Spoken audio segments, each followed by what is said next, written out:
कांच का सपना, एक और गहराई से बुनती हुई कहानी। कांच बारीक मगर चमकदार, उसकी हर किरच में छुपा है किसी सपने का उतरना, किसी खोखले घर का हौसला। श्यामनगर की तोतली गली आज भी हर सुबह दर्द और उम्मीद की नई इबारत लिखती है। इसी गली में किराए के संकरे कमरे में रहने वाले स्वप्निल, उसकी माँ गीता और छोटी बहन चंचल का संघर्ष हमेशा चलने वाला सिलसिला है। स्वप्निल का बचपन यथार्थ से बहुत जल्दी टकरा गया। उसके मन में उठने वाले हर क्यों का जवाब सिर्फ माँ की खामोश मुस्कान से मिलता। एक चुप्पी जिसमें सैकड़ों झूठे दिलासे घुल जाते। वह किताबों की जगह पन्नियों में रोटी लपेटता, बाजार के जूतों की शानदार चमक से आंखें झुका लेता। गीता के हाथों की लकीरें अब कब हथेलियों की जगह हथौड़ी जैसी हो गईं, उसे याद नहीं। दिन रात दूसरों के घर साफ करती, फिर घर लौटकर बच्चों के चेहरे से घम पोंछती। उसकी आंखों ने भरपूर सपने देखे, मगर कभी खुद के लिए चाहा नहीं। बस बच्चों का पेट भर जाए और सिर पर छत रहे। चंचल, उम्र छोटी, पर बार बार बीमारी की वजह से स्कूल छूट गया।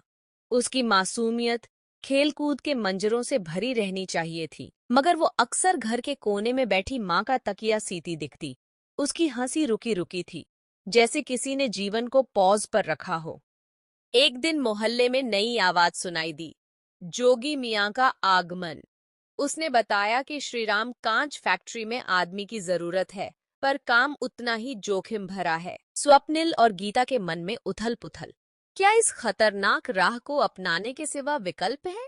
घर का किराया, बहन की दवाइयाँ, भूख से जूझती माँ, वहां तक पहुंचने के लिए दर्द ही पुल था। स्वप्निल ने माँ की कसम खाई, जोखिम से भागा तो क्या कमजोर रहूंगा। उस रात माँ की चुप्पी खौफ में डूबी थी। उसने पहला दिया जलाकर भगवान से बेटे की सलामती मांगी। हे कांच के भगवान, मेरे बेटे की रक्षा करना। फैक्ट्री, गर्मी और खौफ का कब्रिस्तान। वहां हर रोज बसों की तरह लोग आते जाते, कोई मुंह बोला नहीं, आंख मिलाकर भी कोई अपना नहीं। रमजान चाचा, मजदूरों के वयोवृद्ध, चुपचाप स्वप्निल का हाथ थामकर बोले, बेटा, यहाँ मेहनत के पीछे आंसू छुपे हैं, बस जोड़ना सीख, टूटना नहीं। काम के शुरुआती दिन बेहद कठिन, बेहोश होती आंखों के आगे तैरती घर की यादें और माँ के इंतजार की छाया। चोटिल अंगुलियों के साथ दिन का काम कभी खत्म नहीं होता। घर लौटना, बहन की बीमार कलाई थामना और माँ के कपड़े बदलना एक चक्र था, जो हर सुबह दर्द से शुरू होता, शाम उम्मीद पर टिका रहता। एक रात एक्स्ट्रा शिफ्ट के बदले स्वप्निल को मिठाई की छोटी पोटली मिली। उसने आधी बहन के सिरहाने छुपाई। गीता ने छुपकर बेटे के माथे पर हाथ फेरा और पहली बार खुद को बिखरते देखा।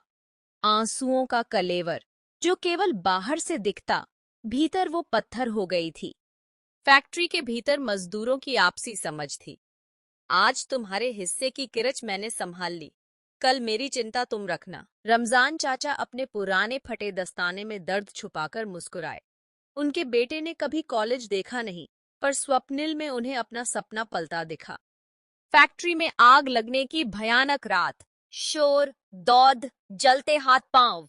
स्वप्निल ने अपनी तकलीफ भुलाकर अपने ही वरिष्ठ मजदूर को आग से खींच निकाला। उस रात रमजान चाचा ने अस्पताल की सीढ़ियों पर गहरी सांस लेकर कहा, असली आदमी वही जो दूसरों के लिए जलता है।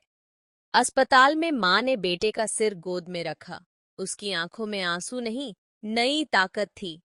तू ही मेरा सपना है बेटा, तू न टूटा, मैं न टूटी। चंचल ने पहली बार भाई के लिए दुआ मांगी। कभी कभी सपनों का कांच छिल जाता है बेटा, मगर फिर भी चमक बची रहे, यही बढ़ती बात है। लाइक, सब्सक्राइब और कमेंट करना न भूलें। चलिए आगे बढ़ते हैं। स्वप्निल के साहस को सुनकर फैक्ट्री मालिक ने मजदूरों की सुरक्षा बढ़ाई।